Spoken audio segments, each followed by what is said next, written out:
Ladies and gentleman, Adani Ambani ಅಂದರೆ B J ಪಿಗೆ close ಅನ್ನೋ ಥರದ್ದು ಒಂದು ಪ್ರೊಜೆಕ್ಷನ್ ಏನು ನಡೀತಾ ಇದೆಯಲ್ಲ, ಅದು ಸುಳ್ಳು ಅಂತ ಈ ವರದಿ ನೋಡಿದರೆ ನಿಮ್ಗೆ ಗೊತ್ತಾಗುತ್ತೆ. ಯಾಕಂದರೆ ಅದಾನಿಯನ್ನು ಕಂಡ್ರೆ ಕಾಂಗ್ರೆಸ್ಗೂ ಅಷ್ಟೇ ಪ್ರೀತಿ ಅಂತ.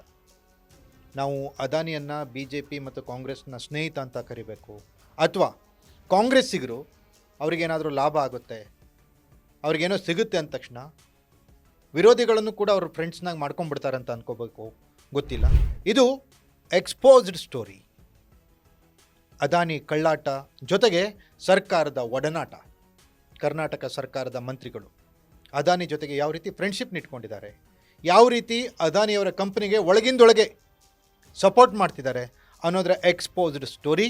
ನೆಲ ಜಲ ಭಾಷೆಗಾಗಿ ಪ್ರಾಮಾಣಿಕ ಪತ್ರಿಕೋದ್ಯಮ. ನಾನು ಹೇಮಂತ್. ವೀಕ್ಷಕರೇ, ACC ಸಿಮೆಂಟ್ ಯಾರಿಗೂ ಗೊತ್ತಿಲ್ಲ ಹೇಳಿ.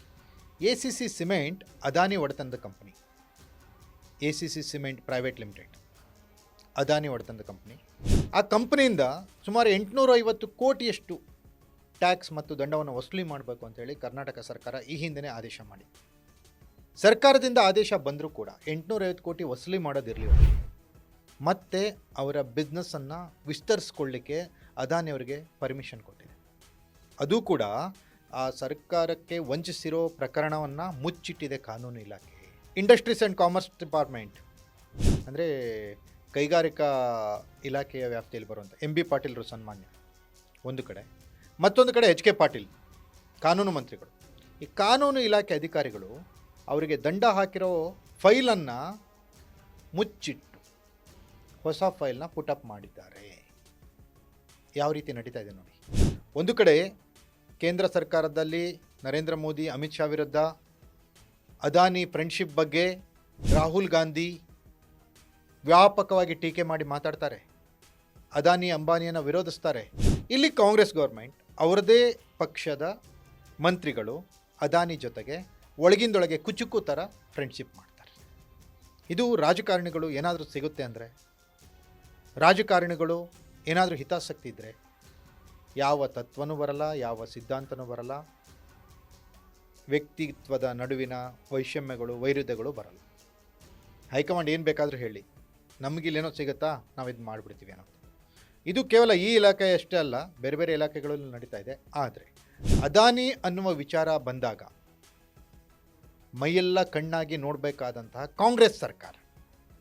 ಯಾಕಂದರೆ ಅವರ ವರಿಷ್ಠ ನಾಯಕ ರಾಹುಲ್ ಗಾಂಧಿ ಅಂತ ಯಾರಿದ್ದಾರಲ್ಲ, ಈಗ ಮುಖ್ಯಮಂತ್ರಿ ಸಿದ್ದರಾಮಯ್ಯನವರು ಬಾಯಿ ಬಿಟ್ಟು ಹೇಳ್ತಾರಲ್ಲ, ರಾಹುಲ್ ಗಾಂಧಿ ಹೇಳಿದರೆ ಬಿಟ್ಕೊಡ್ತೀನಿ ಅಂತ. ರಾಹುಲ್ ಗಾಂಧಿ ಹೇಳಿದರೆ ಇವರು CM ಸೀಟ್ನ ಬಿಟ್ಕೊಡ್ತಾರಂತೆ. ಆದರೆ ರಾಹುಲ್ ಗಾಂಧಿ ವಿರೋಧ ಇದ್ದರೂ ಕೂಡ ಅಂಬಾನಿ ಜೊತೆ ಸ್ನೇಹನ ಮಾತ್ರ ಬಿಟ್ಕೊಡೋಕ್ಕಾಗಲ್ವಂತೆ ಇವರು.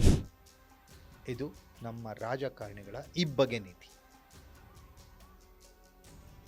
ವೀಕ್ಷಕರೇ, ಈ ACC ಸಿಮೆಂಟ್ ಕಂಪನಿ ತನ್ನ ವ್ಯವಹಾರನ ವಿಸ್ತರಿಸ್ಕೊಳ್ಳೋದಕ್ಕೋಸ್ಕರ ಕರ್ನಾಟಕದಲ್ಲಿ ಇನ್ನಷ್ಟು ಅವರಿಗೆ ಜಮೀನೋ ಏನೋ ಬೇಕಾಗಿದೆ, ಅಥವಾ ಸರ್ಕಾರದ ಬೆಂಬಲ ಬೇಕಾಗಿದೆ.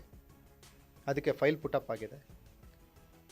ಅವರಿಗೆ ಬೇರೆ ಬೇರೆ ಟೆಂಡರ್ಗಳಲ್ಲಿ ಲೆಟರ್ ಆಫ್ ಇಂಟೆಂಟ್ ಕೂಡ ಸಿಗ್ತಾ ಇದೆ.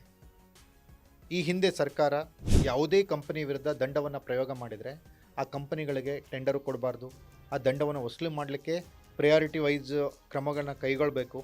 ಆದರೆ ಈ ಕರ್ನಾಟಕ ಸರ್ಕಾರದಲ್ಲಿ ಆಗ್ತಾ ಇರೋದೇ ಬೇರೆ. 850 ಕೋಟಿ ದಂಡವನ್ನು ವಿಧಿಸಿದ್ರು ಕೂಡ, ವಸೂಲಿ ಮಾಡಿ ಅಂತ ಆದೇಶ ಹೊರಡಿಸಿದ್ರು ಕೂಡ ಯಾರೂ ಕ್ಯಾರೆ ಅಂತ ಇಲ್ಲ. ಮತ್ತು ಇನ್ನೂ ಹೆಚ್ಚಿಗೆ ಅವರಿಗೆ ಸಹಕಾರ ನೀಡಲಿಕ್ಕೆ ಇವರು ಒಳಗಿಂದೊಳಗೆ ದೋಸ್ತಿ ಮಾಡ್ಕೊಂಡಿದ್ದಾರೆ. ಬೇರೆ ಬೇರೆ ಅದಾನಿ ಪ್ರಾಜೆಕ್ಟ್ಗಳಿಗೆ ಇವರು ಕೆಲಸ ಮಾಡಿಕೊಡ್ತಿದ್ದಾರೆ, ಬೇರೆ ಬೇರೆ ಅದಾನಿಯವರಿಗೆ ಸಹಕಾರ ನೀಡ್ತಾ ಇದ್ದಾರೆ. ಈ ರೀತಿಯ ದ್ವಂದ್ವ ರಾಜಕಾರಣ, ಇಬ್ಬಗೆ ನೀತಿ ಇದ್ದರೆ ಇವರ ತತ್ವ ಸಿದ್ಧಾಂತ ಬರೀ ಹೇಳಿಕೆಗಷ್ಟೇ, ಇವರ ಕಾರ್ಯ ಕ್ಷಮತೆಗೆ ಆ ತತ್ವ ಸಿದ್ಧಾಂತ ಸಂಬಂಧ ಇಲ್ಲ ಅನ್ನೋ ಥರ ಇವರ ಒಂದು ವರ್ತನೆ ಇರುತ್ತೆ ರಾಜಕಾರಣಿಗಳದು. ಅಧಿಕಾರ ಬಂದಾಗ, ಅಧಿಕಾರ ಇಲ್ಲದೆ ಇದ್ದಾಗ ಸುಮ್ಮನೆ ಯಾರ್ಯಾರಿಗೋ ಏನೇನೋ ಹೇಳ್ಕೊಂಡು ಓಡಾಡ್ತಾ ಇರ್ತಾರೆ. ಇದು ಕಾಂಗ್ರೆಸ್ ಪಕ್ಷ ಒಂದೇ ಅಂತಲ್ಲ, ಯಾವುದೇ ಪಕ್ಷದ ರಾಜಕೀಯ ನಾಯಕರ ಸದ್ಯದ ಮನಸ್ಥಿತಿ.